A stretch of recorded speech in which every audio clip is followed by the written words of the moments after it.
come on in, sit down, will you, boy, and possibly gal out there. I'm going to say that the demographics are a little lopsided, most likely. We don't know. We just know that if you're here with us right now. Sausage fest. Yeah, that's at least the thought. We'll see. We'll try to gather that data because we are a data-driven podcast here at Worst to First. Bryan Stewart joined by Matt as usual. And it is August 10th, which pretty much means one thing, and that's football. And for us, that, of course, is the most important thing. But also, in this particular episode, whether you're a returning listener or brand new, we are injecting a brand new segment, if you will. Going to really come in strong during the season, and we're calling this the Monday coaches meeting. And anyone who's played, well, football in particular, sports in particular, even if you just follow the game closely, you hear, like, okay, the game was played Sunday. Whatever the result was is going to have obviously an impact on that Monday coaches meeting. And that's where we're going to take this opportunity, whoever's on the show on a particular week, and just kind of indulge into whatever it is on our mind that we feel like we need to tell the team being our W2Fers. Sit you down, kind of let you start your week off just right, possibly, strap you in if things were particularly turbulent the Sunday prior, and just say, hey, here is the deal. You need to hear this. That talk with mom and dad and the kids. Sometimes what you need to hear is not what you want to hear. And Matt, I'm going to let you kick us off. You get the honors. Monday coaches meeting, shoot at us. Yeah, man. I've got an interesting little take for you, and I'm very curious to see what you think about it. Bryan, I don't know if I haven't watched it yet, but I've heard about it. Apparently there's a new documentary on the old Netflix starring our boy Johnny Manziel, right? And apparently Johnny admits in this said doc that he watched exactly 0 film during his time in the NFL. And it got me thinking, man, not so much about that. It is what it is. We need more characters like Johnny Football in the league again. Somebody that just, is going to get headlines for doing stupid stuff more often. I mean, don't get me wrong, there's a lot, but there's not really so much that we're on that level. That's what I want, man. I want more characters, more storylines that are just dumb. And you're like, wow, that guy had all the talent, but he's an idiot. But it's super entertaining, right? We just need a little bit more of that. You know what I mean? I do. I have not watched the doc yet, and it is on the to-do list. But look, the reason I'm going to agree especially is it just creates another segment for the viewer, the fan, to invest into, like, kind of resonate. So if you're that guy who's just like, shit, I'm going to do the minimum and just coast on my God-given ability, I'm not going to grind the tape. I'm certainly not going to, pass up that drink or drug, whatever it is Manziel was doing on the reg. Then you're going to be someone who really wants to see that guy succeed. And it's like, I'm buying that Browns Manziel jersey. I'm not even a fan. I just support that lifestyle. When these players show who they really are, it's just another opening that, like I said, these people who are watching the games can kind of get into. So I see where you're coming from, and it's too bad that it worked out exactly like you would expect for Manziel, knowing the information we got now. 1,000,000%, man. We crave that authenticity, that train wreck of a player that's got it all but doesn't have it all, clearly. So, yeah, man, let's bring back some more characters. All right, and Monday coaches meeting, my inaugural. I'm going to go with something a little broad here. It's probably not going to necessarily be my hottest take, my most forthcoming approach to this segment we ever have. But I just want to say to W2Fers, congrats on the football. I feel like, everybody talks about it this time of year when training camp's going. We're excited. 32 fan bases have a little bit of hope. 31. I'm not counting the Cardinals. Even they have something to be excited about as far as trying to maybe move on into a new direction with the draft next year. But what I really mean, Matt, is NFL football fans, you have to enjoy this ride. And there is something to be said for this time of year when everybody's got a shot. But I even talk from like, and maybe you'll agree, maybe you won't, even the perspective of a fan who just is at the mountaintop, right? We defending Super Bowl champion team that is my team, your team.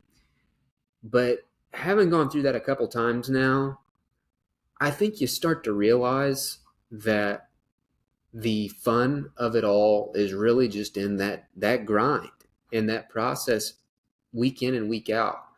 That the fun of this is watching the Browns come to Arrowhead, and Kansas City has to, for whatever reason, make a fourth quarter comeback in a game that never had any business being in that situation. And you don't realize that in the moment. You're always thinking ahead, Super Bowl, AFC Championship, those types of things, MVPs, and those things are great. And if you never witness them, you know, Lions fan, Browns fan, that would really suck. But I do think it's important to like take a step back and realize the reason we love this shit, and it is because there's just something about it. It feeds us who we are as humans, just battling through stuff, even as fans, which is no joke, and everybody listening knows that. Not for the faint of heart. The emotional investment is too much at times, but we're here for it, and I know our listeners are too. So, Bryan, you're not going to believe this. Look, read this. Yes, I have the exact same thing written on my page. Never mind the drawing of the dick, but I hope you read what I wrote. No, man. I think what you're speaking to is the human condition, right? It's why people go to church, man. It's why people, just chase the new highs. We all need a little bit of hope to get us through, and that's the beauty of the brand new season. You know what? Like you said, name any team, Lions, for example. Detroit fans are coming in like, this is our year, man. We could actually make some noise, maybe not win the Super Bowl or anything like that. But in a perfect world, yeah, we could. We can go on and beat Kansas City in week 1. Crazy thoughts, man. Delusion is allowed in this time of year, and that is a beautiful thing. You're absolutely right, man. I am with you on this one. it's not even just the highs either. It's when you reflect, for example, it's easy to think about experiences I've had. I mean, I've seen the Chiefs at some really low points, some really low points. That 2012 year, certain things we wouldn't even talk about that took place. And you think back now, and could you ever have imagined what has transpired since then? 5 years ago, before my homeboy took a snap, could you ever have imagined the accomplishments that have taken place in these 5 years over his whole career? We never could have thought. So, like, it's the journey, okay? It's the journey. That's what it's about. And we're getting ready to go on the 2023 one as it pertains to NFL ball. Great point, man. That also is another testament to life and human nature, right? It's not about the destination, it is about the journey. I mean, don't get me wrong, the destination is pretty daggum fun. But when you look back, the lows are what makes the highs so great. Absolutely, Bryan, you're speaking eloquently, philosophically. Kudos to you, man. Appreciate you. And with that, we can launch right into one of our classics, and that's buy and sell. And we'll each have a couple tonight. There's not a lot going on. The preseason is just beginning, but that doesn't stop the headline machine that the league's producing. And so, Matt, I don't really care if you want to start with buy or sell, but let's have at it, and don't steal any that I've got. Let's go with a linear fashion today. Let's keep it easy, simple for the folks at home. We're easing back into the season too, just like they are. I'm gonna go with a buy, Bryan. And like you said, it's a slow news week going on. You got some injuries, things of that nature. I saw the video came out today, the 3D rendering of what the new Titan Stadium is going to look like, and pretty hyped about it. I mean, it does look like it's going to look like an Xbox from what all the comments said, and that does seem to be pretty accurate. But what's going to come of it's what's exciting, right? Everybody wants to see that Music City Super Bowl, man. That's gonna be hyped. And I've actually just recently went to Nissan Stadium for the first time. Kind of weird to me. I don't know. You think like the elevator thing is just like, I mean, I know you don't have to take the elevator thing, but it's weird. I don't know. It doesn't feel right. It, So I'm excited for that new stadium in Nashville. Nissan is pretty dinky. I don't know if you've never been to other stadiums, it's kind of hard to describe like why that is the case. But if you have been to other stadiums, you just know like, okay, this place is just a tick off. It's almost like they never finished the project, and it's still structurally Yeah. sound and all that, of course, but like it's just missing something. It's missing some character, and it sounds like you, even if it just means, hey, our new place looks like a console. That's hey, that's something that'll set it apart, and that kind of seems to be the new thing. You've got Vegas; it looks like a big Roomba. Teams are just designing these stadiums to look like either household appliances or entertainment products. And hey, if it gets you a Super Bowl, I don't know that anybody's going to complain. So exciting times for a Nashvilleian, which you are at this current moment. And so you'll probably want to dodge though before Super Bowl comes, unless you're getting a ticket. That's going to be hellacious. 100%. But you just gave me a good idea, Brian. Marketing brain right here, right? We know these companies pay millions and millions of dollars to have their name on the side of a stadium. You said Allegiant Stadium looks like a Roomba. This is going to look like an Xbox. That not the next level of like for this thing to go for brands? Like if Xbox, like Xbox Stadium in Nashville, just a big giant console. You know what I mean? That'd be kind of Where it dope. might get tricky is the PlayStations now because they set vertically. So I don't know that you're going to be able Uh huh. to, that they're going to have an uphill, mountain to climb there, creating the stadium in like the vertical rectangle shape. Would love to see them try though. Would be a monster. Mile high. I mean, Gravity is an issue, but with modern technology, oh, I anything's guarantee possible. you it's possible. It's possible. Okay, fair. I got a little more something that I would say is hot button. Matt, I don't know if you've seen or heard about the Washington Commanders. By the way, I'm excited to hear that they're probably going to have to change the name next year. I hate that name. I would honestly like to see them go back to football team, but story for another day. But yeah, so the Ron Rivera thing, he comes out and is way, way too forthcoming with the local media. Basically says like, yeah, I've got players coming up to me, and they're basically like, what the hell's wrong with this enemy guy? Is he? Is it all there? Are there screws loose? And don't get me wrong, there are, but that's part of what I think makes him a special coach. And then of course Bienia comes back. Bieniemy comes back. He says his piece on it, which is pretty much coach speak. He has ex players who were at Kansas City support him, say, hey, you know, he knows what he's doing. Take the coaching, roll on. We all get that. We've read that. My take on it is I'm going to buy them while they're a little low right now. I see people selling. They're saying, look, Washington's political games have already begun. My response, what better place to play political games than Washington, D.C.? This is what it was born to do. And so, yeah, maybe Ron Rivera is trying to, slip the noose around Bieniemy's neck. I'm going to use that analogy again just because we know there is a chance that if this train goes off the tracks, they could fire Rivera, slide Bieniemy in. I don't think that's a valid concern. If the season's going that bad, they're going to fire everybody. But more than anything, look, this got out there. Rivera, he's the one who screwed it up at first. But these players now, they've gotten some feedback saying, "Hey, no, you guys, you're the ones in the wrong. This is a good coach. Listen to what he says." And I think eventually they'll be better for that, right? It might be friction at times. There was friction with Kansas City players. Bieniemy shoved Kelsey. He shouted at Mahomes. It was a much, bit of a problem here and there. But I think this team's going to be better for it, and so that's why I'm buying them while they're a little bit low. Yeah. No, I mean, we haven't discussed this, but I'm on the same page 100%. I don't know what it is about that NFC East. not really compelled by any team, but I'm always kind of sucked in by the Commanders, football team, Redskins, whatever they are at that time. I don't know what it is. I don't know. I mean, Alex Smith probably helped for a while, but back to Eric Bieniemy. He's a competitive prick, Brian. We Mm-hmm. know this, right? Um, they're going to get with it. Either Washington's going to get with it, they're going to get gone. Rivera, he seems to be a little bit of a wild card in the past few seasons, like just spouting off random stuff, it seems like, and taking shots in the media, which I don't, like I said, like you said, I don't know if it's purposely done or if it's just him slipping a little bit. But yeah, no, if people are going to make some noise that way for the Commanders, absolutely. Because just think about it. The hype on the other three teams in the East is through the roof pretty much. So, yeah, you know what? I'm with you. Today, this is a strange day because I'm agreeing with everything you said so far. So, That sounds like a normal episode.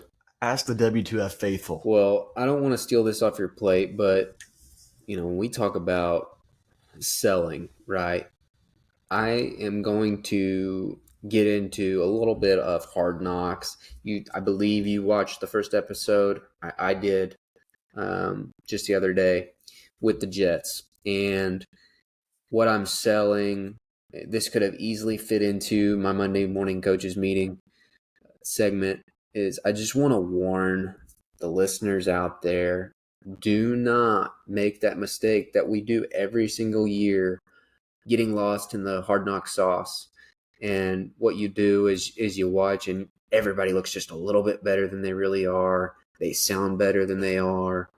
I remember last year with the Lions, I went from thinking that was a 4-win team to a 9-win team, and it was just purely off of Hard Knocks perception.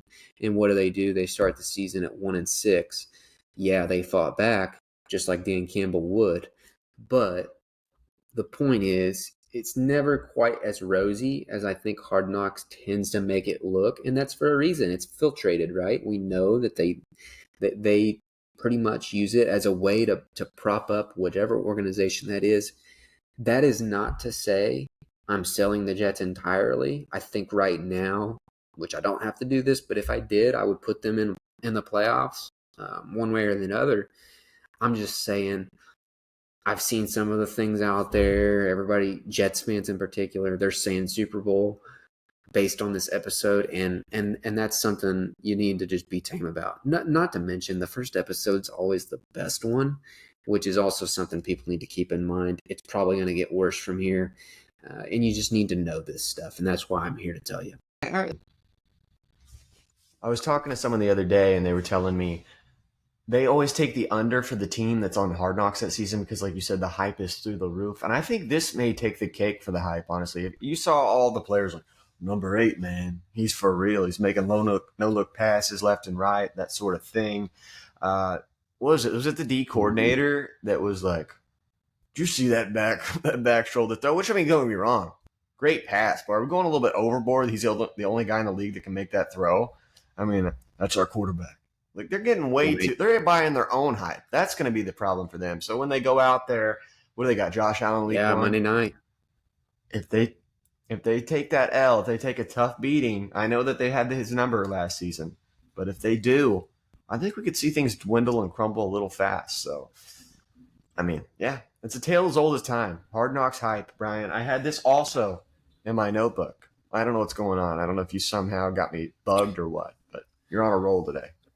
Look, it's a psychological thing, and I think back. I always go to like those Tebow Broncos team, and how their defense played way above their heads for 2-3 months. And honestly, why was that? It was because in their minds, that defense knew we cannot give up 20 points and win a game, not with Tim Tebow. And it actually happened with the Broncos last year. Same exact thing. They couldn't score 20 with Russell Wilson and Nate Hackett, and their defense showed up every week. And you see it the other side too. Sometimes defenses don't play as well as maybe you would expect, and it's because their offense is just so consistent and they can be relied on. So that's something they've got to guard against. Don't let all that talent go to waste because now it's in your head that, well, our quarterback will save us if we're not locked in, ready to go week in, week out. The AFC is too good for that, and the quarterbacks they're going to face are too good to slow down at all defensively. We'll see. It's a fun watch so far. Like I said, it's going to Mhm. slide from here most likely. You just got to be prepared. How much do you think? Because didn't the Jets kind of step in this season and like kind of take a little bit of Right. creative control with this? How much of it is kind of like a fluff piece though for Aaron? It just feels like Aaron's the greatest quarterback of all time again, and he's just having fun. He's a happy, likable guy. Is this just a big PR spin move or what for like the Jets and himself? I don't know. Well, I think and he's certainly smart enough to know like this is an opportunity for him to look because the cameras are there, right? You can either make yourself look good or make yourself Mm-hmm. look bad, or you might as well lean positive. And so far, that's what he's done, right? And I expect that to continue. They did cut out the Dalvin Cook part, which I'm sure was a strategic thing for the Jets. We'll see, but yeah, and we haven't even gotten to Rodgers restructuring his contract. I don't know if that part just got cut or if that's coming next week, but I mean, suffice to say, things are going to continue in a positive direction. It'll be over before a regular season game's played, and that Monday nighter you mentioned against Buffalo going to be one of the most anticipated Monday night week one openers I can recall. Yeah, I don't know if I can really hardly recall any for that matter. It's Yeah, always the they did the double header for a while, which was kind of fun, where they'd right. have the random Raiders Chargers every year. That was fun. But yeah, I think it's gonna be the hype's gonna be real for this one. It's exciting. All right, Matt, what are you selling? I have a lot I could sell, and you mentioned the NFC East. I think I'm gonna stick right on that, just because let's be real, it's on every topic, every TV show ever made. Let's talk about the Dallas Cowboys, Brian. I'm sure the internet wants to hear about it too, right? Cowboys loaded roster. The hype is through the roof. People are saying they could make a run for the Super Bowl. Here's what I'm going to sell early, Brian. Dak Prescott is not looking very good. He's throwing a lot of picks in practice. He led the league last season. Is Dak becoming pick Prescott? I think he might be. I think he's going to be the thorn in their side that holds them back. And Jerry's going to have to live with it. Cooper Rush may be the guy after all.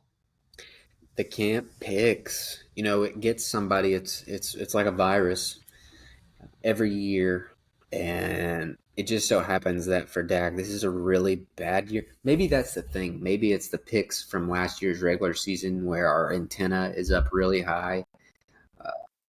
A Cowboys Mm-hmm. fan, a Pork Johnson out there who at some point we'll have back on the show. I'm sure he would say, look, it's all good and well. He's getting used to McCarthy's play calling, preparing, to see what kind of chances he can get away with in the season. And we'll see. To me, it's a little concerning. Like, you can't say it's a good thing. You can't. You can say it's Right. not a bad thing, but you can't say it's a good thing. And at this point, if you're a Dallas fan, you just have to pray and hope that it's not in his head. Because if it is, well, guess what? New York Giants Sunday Night Football here in a few weeks. He's gonna be serving up those apple cherry turnovers, one or two or three, and against a team like that, that'll put them in a hole early, and then the pressure will begin to mount. McCarthy and him will go back and forth, I'm sure, here or there in the media, and it could get messy. And it doesn't help that his Hall of Fame guard is still holding out. And it doesn't sound like Jerry has any plans of meeting Zach Martin's financial desires. That would be a huge issue for a guy like Dak who likes to play in the pocket, step up, make his throws. Something to also monitor. Let me run something by here. Could Dak Prescott be developing the yips in the form of interceptions? You know what I mean? Like instead of throwing the baseball out of the stadium, what have you, he just can't help it. Like he's got a mental block in his brain where he's like, I gotta throw it, and he throws it immediately to Trayvon Diggs or whatever, right? Like maybe that's a thing. I don't Anybody know. who does that little hip thrust warm up thing that Dak does is susceptible to the yips in the most severe way. If that's something that you're just working into every pregame, like there's a lot going on through that mind. And what is it? I think year 8 for Dak, just unbelievable. Hey, they're saying contract extensions being discussed, which I understand you want to get that cap number under control. But there's no way, man. There is no way I'm breaking him off again entering this season. If he turns it over like he did last year, they need to be seeking possible alternatives because he's just not going to be worth that price tag. I'll go find a cheap rookie who can throw me 15 picks a year at a fraction of the cost. But these are all things we'll get to discuss thoroughly as the season goes. And who knows, he might just shove it up both of our asses and be career year MVP type. That's the beauty of it. One way or another, as Shakira and Wyclef John said, those hips don't lie. So, yeah, 100%. So it's Dick of the Week time. And I personally, I'm kind of staying in the football world, kind of not. You could probably say I'm not staying in the world at all because I'm going to be using something from Twitter/X, whatever you're calling it nowadays. Matt, my dick of the week, I'm sure you've noticed this by now, and I know anyone listening has.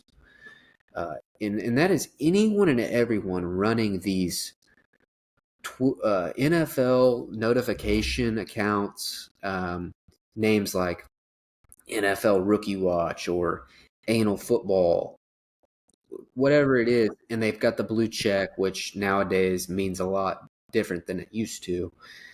And all they do is put out these like totally made up, it would seem, tweets that are just worded in ways to get likes and retweets and so on, driving me up a fucking wall. I cannot stand it.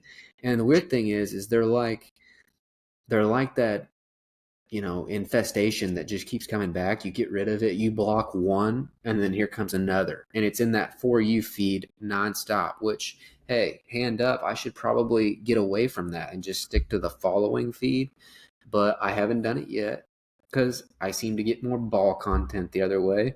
And so, yeah, I'm getting a new one every day.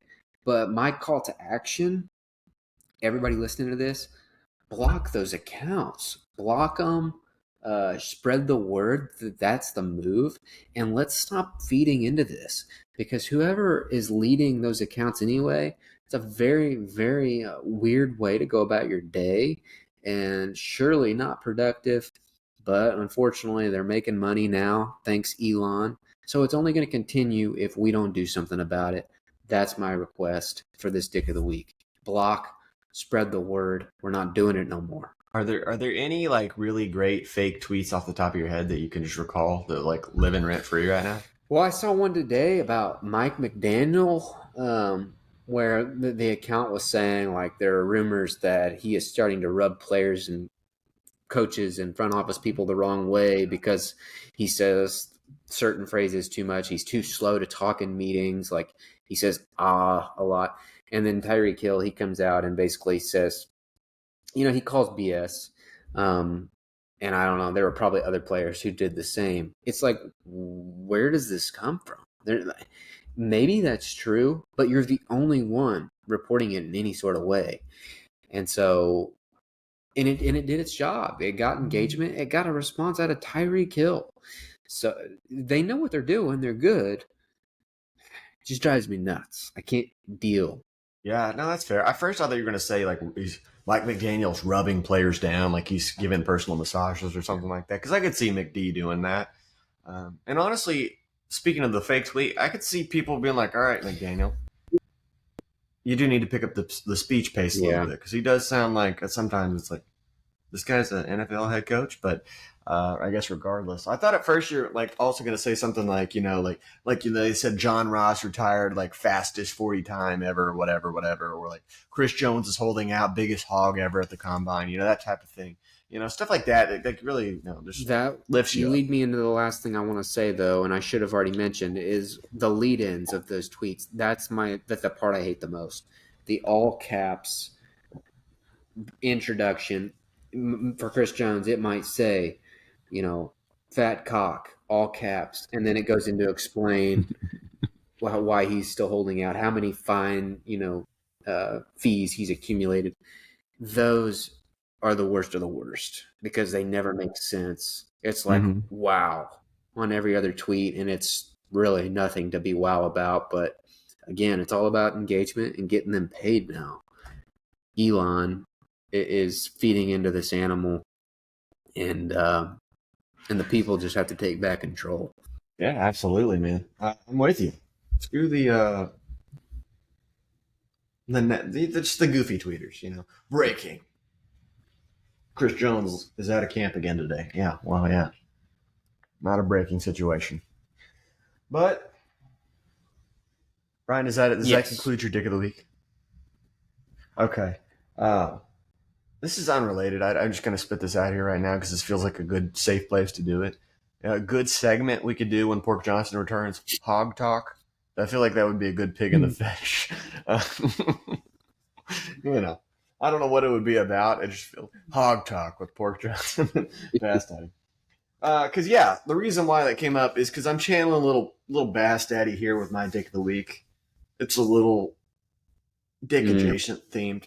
Brian, I don't know if you're familiar with the television show Teen Mom, and I don't know if you're familiar with the character. His name's Tyler. I believe his last name's Tyler Baltiera, or something to that point. He's married to the young lady named Caitlin. They've been on the show forever. They were like kind of step brother and sister or something for a minute. Something weird. I don't know all the dynamics, but Lord knows they're an entertaining group. And the father Butch, I just had to bring that up for the true OG Teen Mom OGs. Apparently, this fellow, I don't know if they purposefully released that they were doing this or what, but with the help of his wife Caitlin, has started an OnlyFans page and is absolutely crushing it. Just totally crushing it. This goof is like making, I don't know, like right now. And that was like in day one. I don't know. I don't know if he's showing full hog pics or what, but I guess dick of the week to Tyler and Caitlin. Is this just a fame related thing? Is this guy stacked? Do we think it's just pure length and girth? What's the okay? Yeah, I don't know. Because I don't know. I can't put a face to the name and all that. Oh, well, I'll put one up for you. It's the goofy guy. He's the goofy. I mean, I don't know how else to say it. You're talking that's the only way I can Mom. think. I mean, Probably that's the goofy. high hit rate. Pick your poison, right? When you see it, you're gonna see it. I don't know. I don't know if it's curiosity, like maybe like this guy's a goof. He's gonna have Chris Jones type hog himself. I don't know if he's showing hog at all, right? But either way, he's doing something right, I guess. So kudos to them for having that security and I don't know how to describe it, but having a joint OnlyFans, beautiful thing. Yeah, set him down with a financial advisor. He can play that game for a few months, get a nice investment plan going, and that cock will turn into a lifetime of savings. So credit to him, I guess. Dick of the week, and like you said, a little bit literal, but Brian, you make a great point though. This isn't the first time he's made a lot of money with that dick, right? It was knocking up the girl for Teen Mom, right? So everything. He's on a roll. Shout out to Tyler. Those loads are producing paper in the form of government created paper. So, and with a name like absolutely, what Tyler isn't, thinking about doing something like that. There you go. Anything before we get out of here? Training camps? No, man. I think that was a good. We're getting back in the swing of things. Still, we're shaking the cobwebs off. We're getting conditioned. We're getting camp ready, and I think we're well on our way to being the top podcast in the world. I know we currently sit at the number 2 spot for Brother Football Podcast, but we're getting there. Yeah, those WAP boys, they're off to a hot start. It's going to be tough to catch them. That being said, we're out of here. We will be back. I don't know when. Well, I do know when. It'll be next week sometime. Rest assured. And you never know who's going to be with us. I guess it'll be next week sometime. That could be a song in there. All right. Good work. Catch you later. Peace. Take care.